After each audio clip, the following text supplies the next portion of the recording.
Hello students, in this video I'm going to discuss the calculation of bar y and IG. So what is bar y? Bar y is the location of neutral axis or NA with respect to the top of section.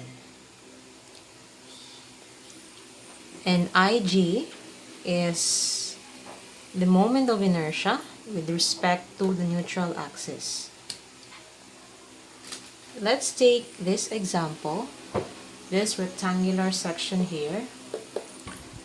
This is the neutral axis, the broken line. This is the overall height h, and this is the width b. So this is the top of section.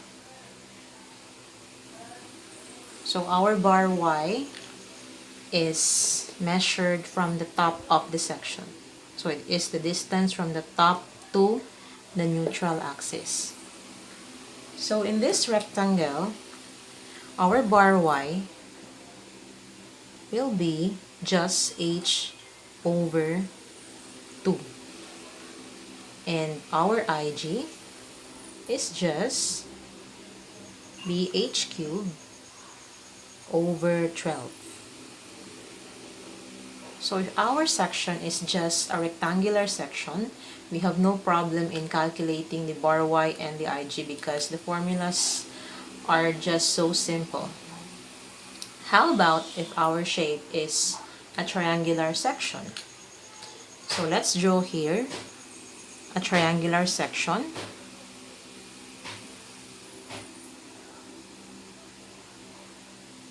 This is the base B, and this is the height h.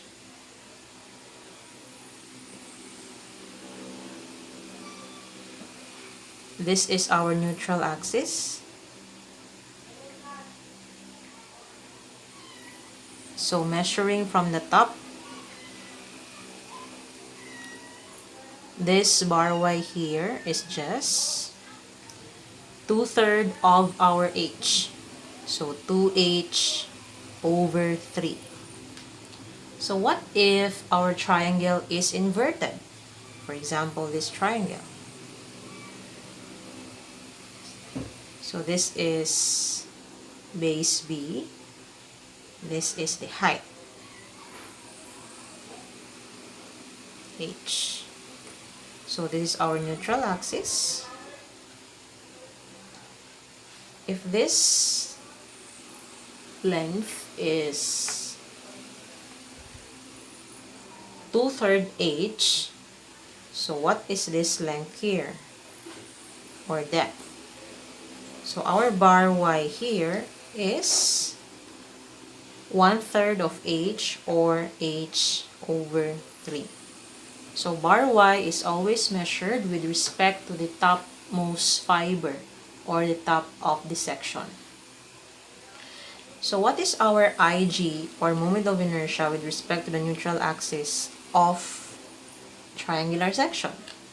So the formula for IG is bh cubed over 36. So these are the basic formulas in solving for bar y and IG. So for rectangular section, these are the formulas. And for triangular section, these are the formulas.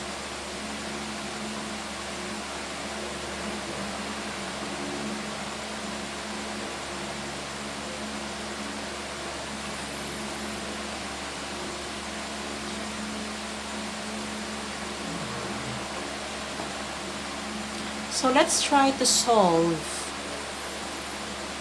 a rectangular section. So for our first example, we have here a rectangular beam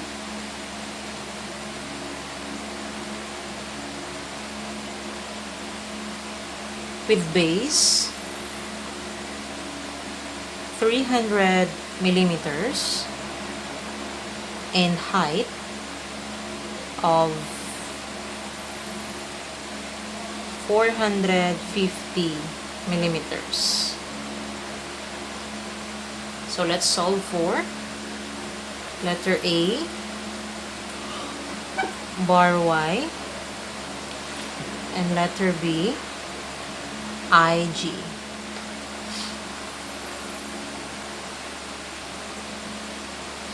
For letter A, bar Y for rectangle is equal to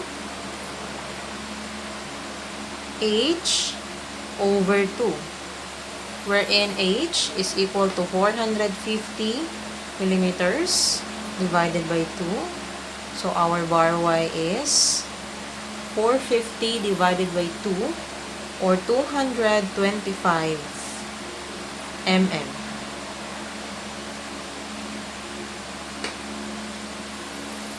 For letter B, IG, so the formula for IG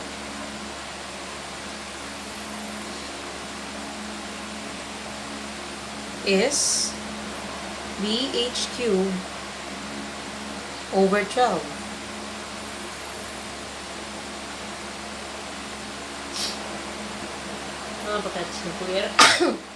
Alhamdulillah, kato. So substituting,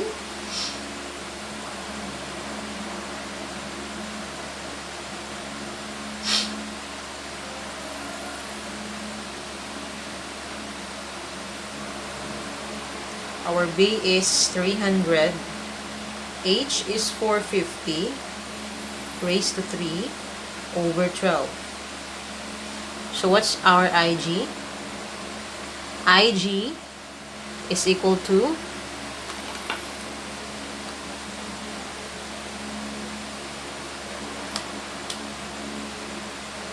227 812 5,000 millimeter raised to, so what's our unit? This is mm raised to 4.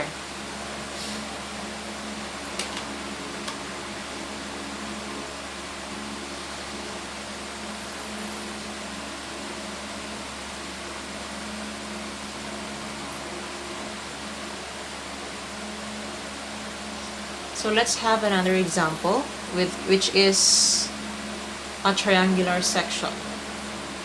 So let's have this triangle here, in which the base is 350 millimeters and height is, say, 500 mm. So let's solve for letter A, bar Y, and letter B, IG. So our base here is 350 mm.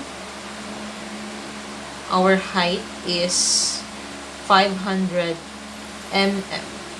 So solving for bar Y, we have here, so what's our bar Y? H over 3 or 2H over 3. So take note that bar Y is measured from the top of the section. So in this example, this is our bar Y measured from the top. So this depth here is equal to H over 3.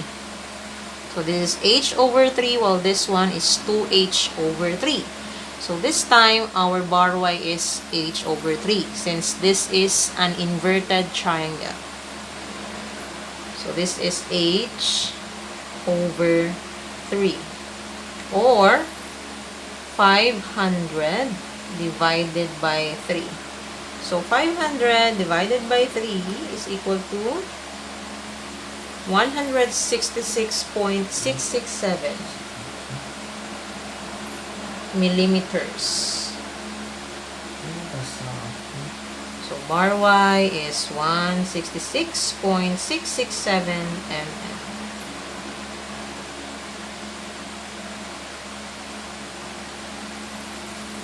How about centroidal moment of inertia?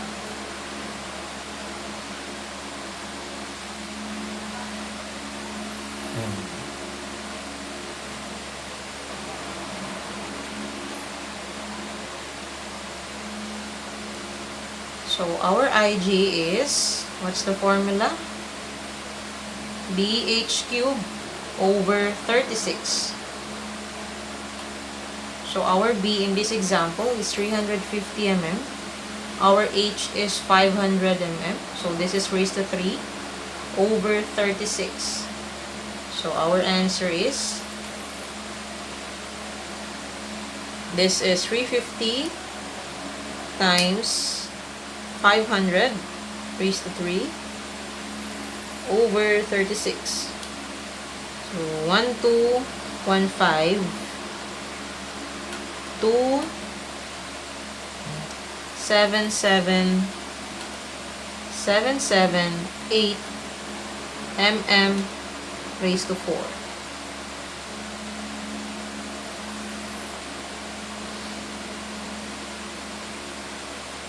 So let's proceed to example number 3, which is a T-beam.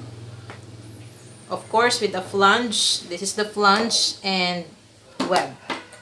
So our thickness of, or width of flange is 750 mm. Thickness of flange is 150 mm. Width of web is 300 mm. And thickness of web is 400 mm. So let's determine first bar Y and second IG, or centroidal moment of inertia. So for letter A,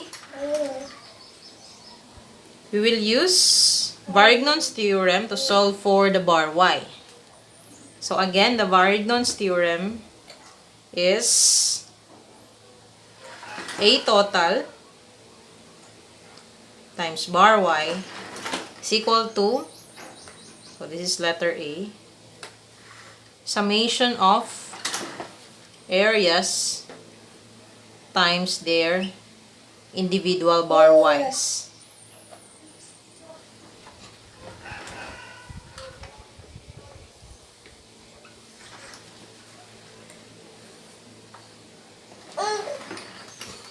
Okay. So let's solve for our AIs and YIs.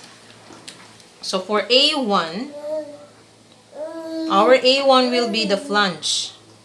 A1, this is just equal to BF times TF, or 750 times 150 mm. So this is equal to 112,500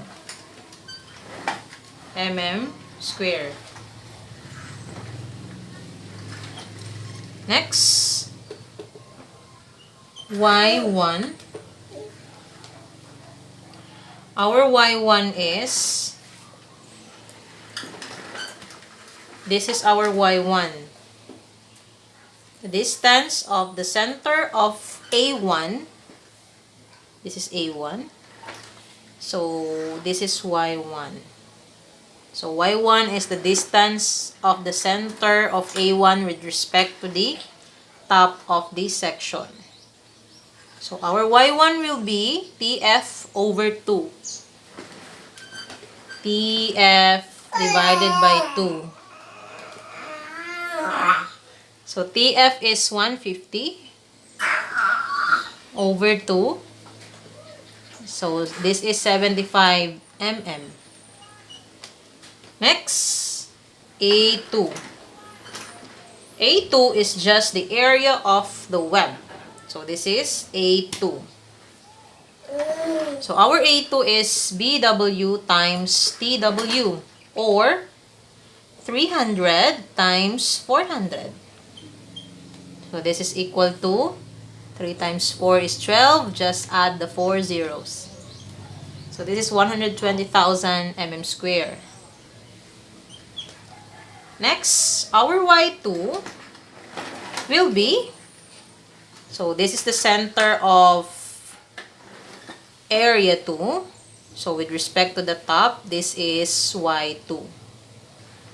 So our y2 will be TF plus half our TW, or TW over 2, or TF is 150 plus TW 400 over 2. So our y2 will be 150 plus 200 is 350 mm. Next, let's solve for our A total. So A total is the sum of the areas. So this is A1 plus A2. Or A1 is 112,500 plus A2, 120,000. So A total is 232. So 232,500 mm raised to 2. Okay. So now we can solve for bar y. So from this formula, our bar y becomes A1 y1 plus A2 y2 over AT. So substituting, this becomes 112,500 times 75 plus 120,000 times 350 divided by A total, which is 232,500. So bar y is 112,500 times 75 plus 120,000 times 350 divided by 232,500. So 216.935 mm. So is it correct? So our A1 is 112,500, Y1 is 75, A2 is 120,000, Y2 is 350, and our A total is 232,500. So let's solve again in order to check if it is really correct.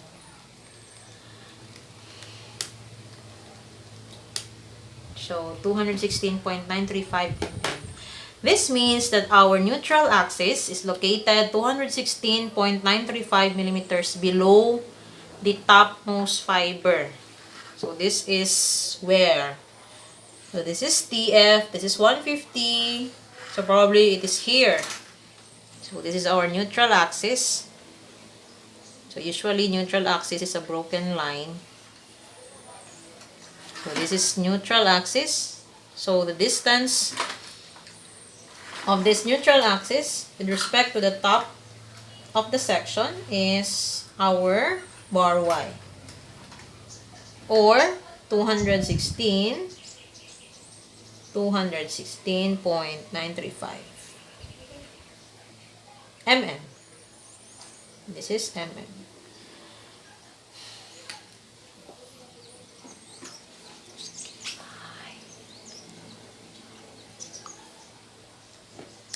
Next, so we have solved for the bar y.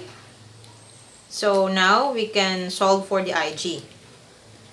If we did not solve bar y, we cannot solve IG. So this must be in order. Okay, let's solve for our IG, or centroidal moment of inertia. So we have already solved for bar y, which is 216.935 mm. 935 mm. Okay. So how can we solve for IG? So in solving for IG, we have to undergo a process which is different from examples 1 and 2 because this is a composite shape. It has two rectangles. So unlike in examples 1 and 2 in which we have only one shape, for example, in example number 1, our shape is just single rectangle. And example number 2 is just a single triangle. So here we have two rectangles that that became a T-beam. Okay? So how do we solve for IG? So it's very simple. For letter B, we will use the transfer formula. So how will we use transfer formula? So let's start with A1. So we will solve for the IG of A1 and the IG of A2. So moment of inertia with respect to the neutral axis, IG1. Okay, so let's replace this with NA. So moment of inertia with respect to the neutral axis, in order to not be confused with the variables. So I and A1 is equal to IG1 plus area 1 D1 squared. Or, so this is the transfer formula. I and A is equal to IG plus AD squared. So for area 1, this formula becomes this. So I and A1 plus IG1. I and A1 is equal to IG1 plus A1 D1 squared. So what's our IG1? IG1 is just B F TF cube over 12. So if you can remember our formula for IG for rectangular sections is BH cube over 12. So in this example, our B is BF, our H, so this is BF, our H is TF, okay, so over 12. So this becomes 750 times 150 raised to 3 over 12. So what's the answer for IG1?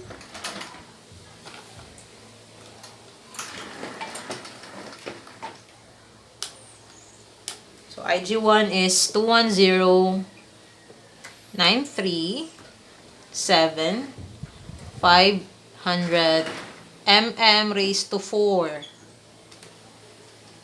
Next, A1. What's A1? A1 is BFTF. So this is 750 times 150. So 112,500. Now, what is D1? What is the definition of D1? D1 is the distance of the centroid of the area with respect to the neutral axis. So again, what is D1? So this is our T-beam here. This is our neutral axis. This is A1. And this rectangle here is A2. So D1 is the distance of the centroid of area 1 with respect to the neutral axis. So that is D1. So how do we solve for D1? So, if you can remember, okay, it is written here, our bar y is 216.935. So, since we have already bar y, we can know what is D1. So, D1 is just bar y minus half of our thickness of flange, or 216.935 minus, what's TF? So, TF is 150 over 2. So, it's very easy. As long as you know the definition of D1. So, don't confuse yourselves with D and Y because they are different. So, 216 minus 935 minus 75 is, so what's our answer? 216.935 minus 75. So, 141.935.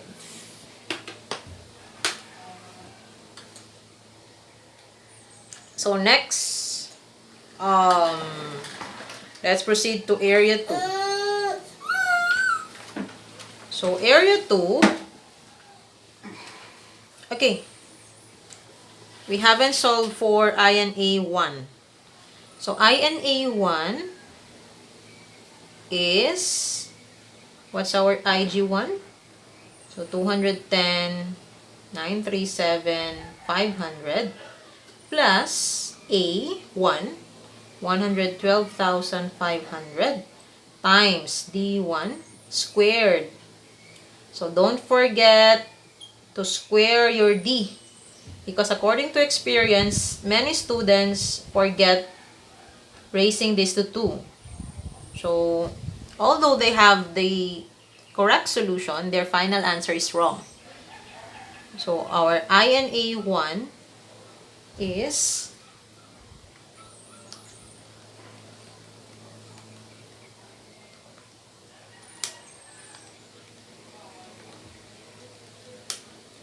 two four 77 311 225 mm4. So this is our INA1.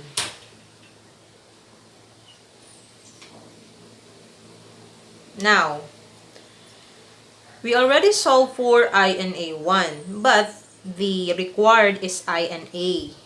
Therefore, we are required to solve for INA2. Because INA is equal to INA1 plus INA2. Okay? So, let's solve for INA2. Okay. So, let's proceed to A2. So, INA2 is IG2 plus A2 D2 squared. Okay. So, what is IG2? IG2 is equal to, so this is also BH cube over 12. So, in this example, this is BW TW cube over 12, or 300 times 400 raised to 3 over 12. So, our IG2 is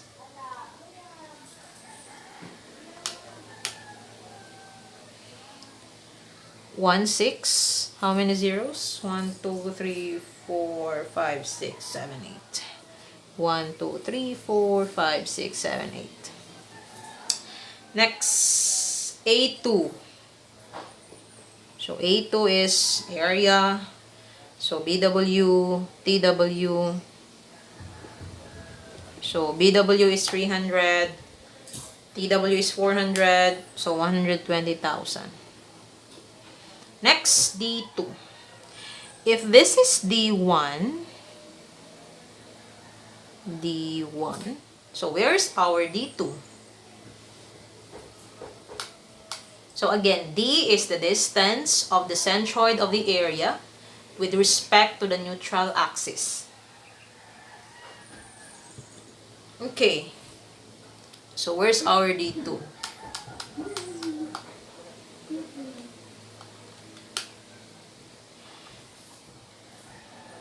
So if this is the centroid of A2, so this distance here is our D2.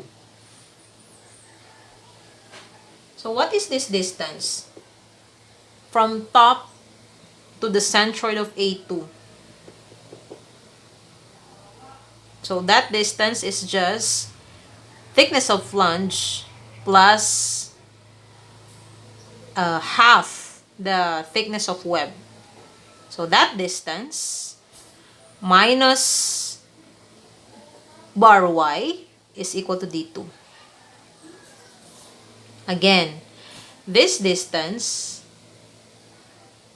from letter A, we have solved for this distance. So this distance is just y2, if you can remember, from letter A. So this is TF rather, plus TW over 2. Next, since we already know y sub 2, and we already know bar y, we can solve for D2, because D2 is just y sub 2 minus bar y. Or D2 is equal to TF plus TW over 2 minus bar y. Or 150 plus 400 over 2. So this is y2. So minus bar y, which is 216.935.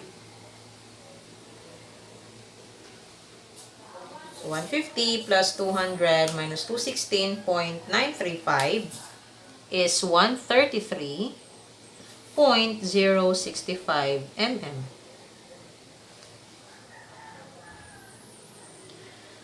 Now we can solve for I and A2. So I and A2 is IG sub 2 plus A sub 2 D sub 2 square. So IG2 is 16, 1, 2, 3, 4, 5, 6, 7, 8, plus A sub 2, 120,000, times D2, 133.065 raised to 2. So I and A2 is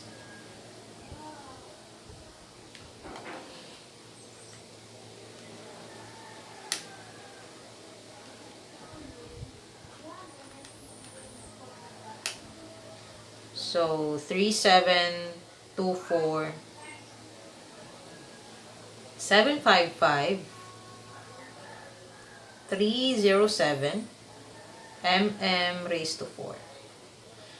Since we have already solved I and A1 and I and A2, we can now solve for I and A. So I and A is just I and A1 plus I and A2.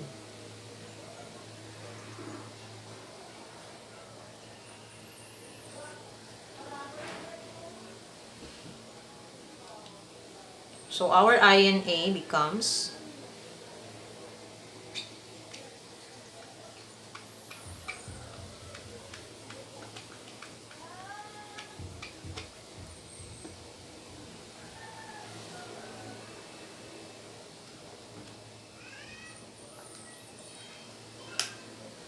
620 2066 532 mm raised to 4. So these are the answers for example number 3.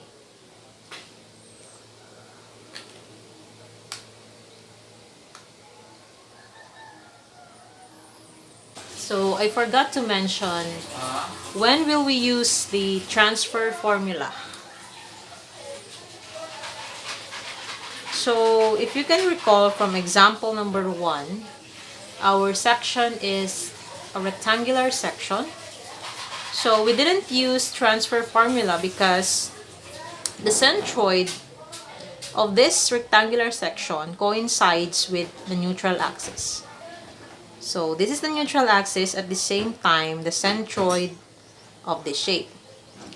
Whereas in example number 3, when we solve for the moment of inertia of area 1 and area 2, we use transfer formula. Why? Because in area 2, the centroid of the area does not coincide with the neutral axis. So it's very far from neutral axis. For INA 2, we also use transfer formula because the centroid of this area does not coincide with the neutral axis. So they have a certain distance. So transfer formula is only used when the centroid of an area does not coincide with the neutral axis. So this is the formula for the transfer formula.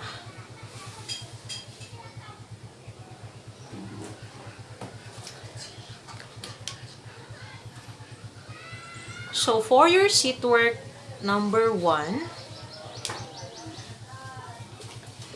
problem 1, try to solve for the bar Y and the INA of our example number 3, but this time it is inverted. So for your sheet work number 1,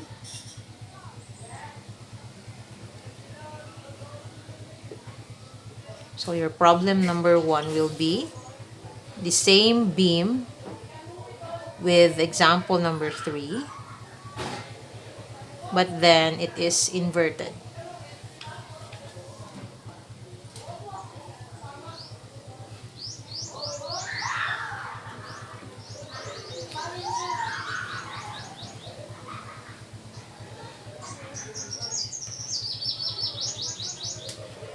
So this is thickness of web, thickness of flange,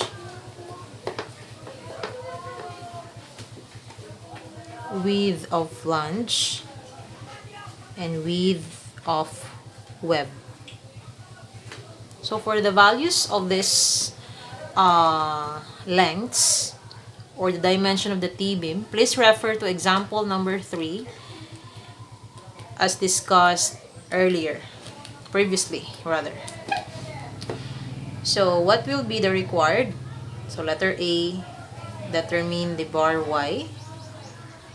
Letter B, determine INA. And letter C is the INA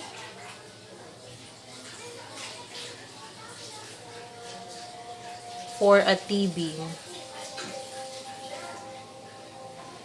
equal to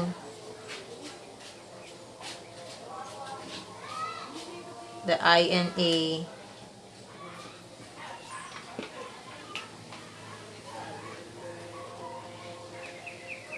of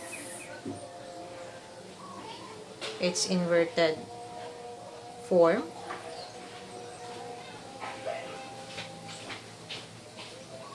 Why or why not? So this is your problem number 1 for your sheet work number 1. So for problems 2, 3, 4, and 5, I will give it later.